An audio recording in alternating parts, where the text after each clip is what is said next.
Olá a todos, boa noite, sejam bem-vindos para o nosso estudo de O Livro dos Espíritos.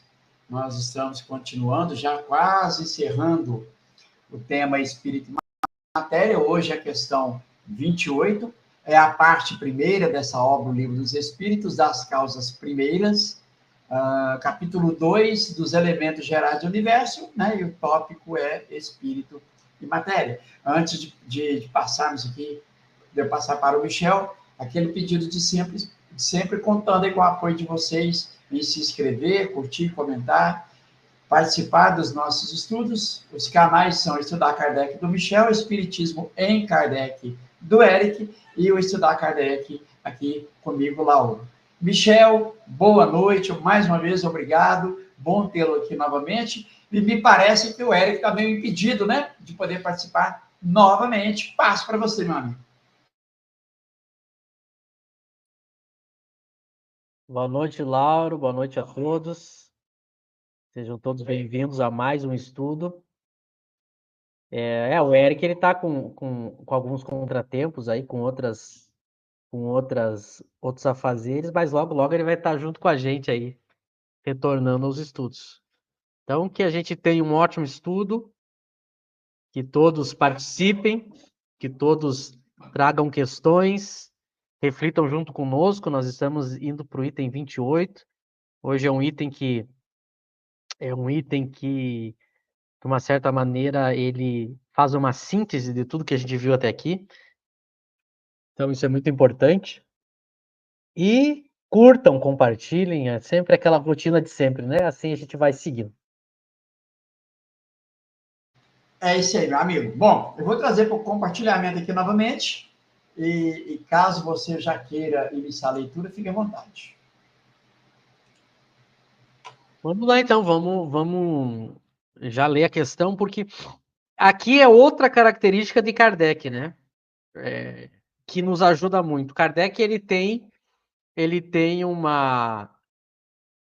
hábito do bom professor que sempre ele sempre faz uma síntese do assunto. Ele sempre retoma de uma maneira resumida tudo que a gente viu. E muitas vezes, algumas dúvidas que a gente fica na leitura das questões, na síntese, algumas dúvidas se desfazem. Isso é muito interessante. Às vezes fica algumas questões que a gente pode ficar ainda com alguma dúvida, e aí quando vai ler a síntese que Kardec faz, ele deixa muito claro. É muito interessante. Ele tem a gente que está há algum tempo sempre estudando as obras, a gente vai pegando o jeito de Kardec fazer, né? Ele trata de questões, ele propõe conceitos, ele faz todo um caminho, depois ele faz uma síntese. Então, por isso que isso faz dele o melhor professor que tem, né? Espiritismo. Por essas características que a gente está citando. A gente vai ver isso na 28, né? Lembra que a gente está vendo muito a questão do que é espírito, o que é matéria, as diferenças, os conceitos e as limitações. E aqui ele tenta propor para os espíritos nomenclaturas, né? Para tentar modos de chamar o que está sendo tratado, que gere uma comunicação melhor, um entendimento melhor. Ele fazia muito isso. Durante toda a obra, em vários momentos, sobre diversos assuntos, ele propõe termos aos espíritos, para os espíritos avaliarem o que eles acham, né? Essa era a preocupação, eu diria, uma preocupação muito forte de Kardec. Ele tinha essa preocupação de ser o mais claro possível, deixar tudo de uma maneira bem clara para que o máximo de pessoas pudessem entender. Essa preocupação que ele tem, não são todos os autores que têm. Quem está acostumado a ler autores de ciência e de filosofia sabe que não é fácil muitos autores. Tem autores que é muito difícil de fazer a leitura. E Kardec, ele tem essa preocupação, constantemente essa preocupação, em deixar termos muito bem elaborados. Aquelas pessoas que estão habituadas a trabalhar aí com questões de filosofia, de ciência, elas vão ver como Kardec dá uma aula de como se dá nome para as coisas. A nossa linguagem, ela é muito complexa, né? Para a gente conseguir usar os termos e as palavras e as expressões certas para explicar as ideias o que a gente está querendo dizer com as palavras, com a linguagem.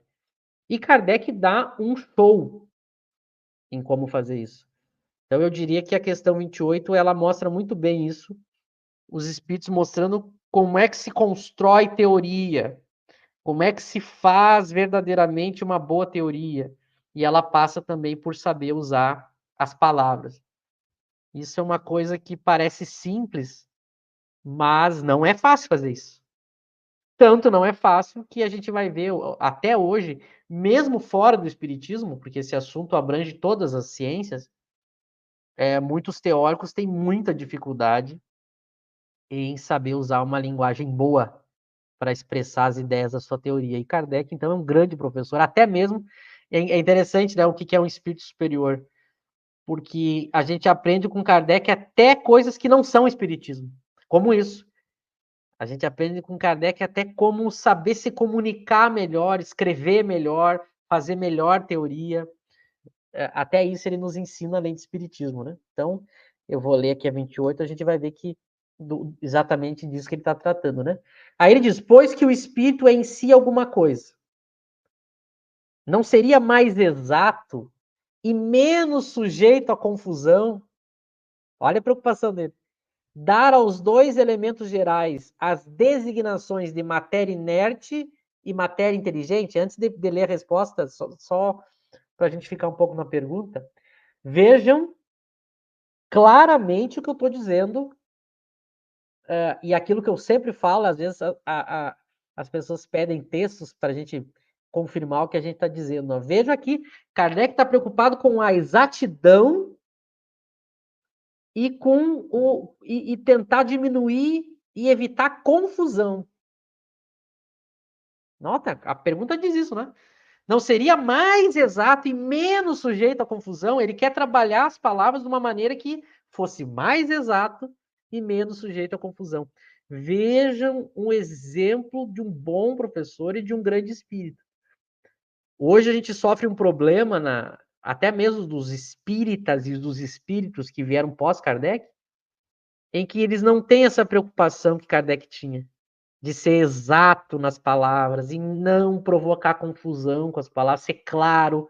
Então, os bons espíritos, eles têm essa preocupação, eles querem ser claros, entendidos. A gente tem que ter muita cuidado, porque a grande maioria das discussões que a gente tem em movimento espírita hoje é problema de linguagem. As pessoas usam mal as palavras, elas relativizam os termos, elas tentam dar um significado muito subjetivo, e isso aumenta a confusão e diminui a exatidão, que é exatamente o contrário do que Kardec busca. Kardec quer ser mais exato e menos confuso. E a gente vai ver que o movimento espírita escreve livro, e eu vou acompanhando os livros, eu digo, meu Deus, o autor aqui, ele não define as palavras, ele não define os termos, ele não explica o histórico, ele relativiza os termos, porque quando tu relativiza um significado, a discussão ela fica impossível, porque toda vez que tu quer atacar um problema, o outro debatedor, ele muda o sentido do que ele estava falando, então a gente não consegue nem discordar e nem concordar com a pessoa que está do outro lado. Porque para a gente poder discutir uma ideia, eu tenho que definir, né? Eu digo assim, Lauro, a gente vai discutir essa coisa. Essa coisa quer dizer isso. Bom, a partir disso a gente concorda ou discorda. Agora, se toda vez que tu for discordar de mim, eu mudo o significado do que a gente está discutindo, fica impossível a gente discutir. E é muito comum isso no movimento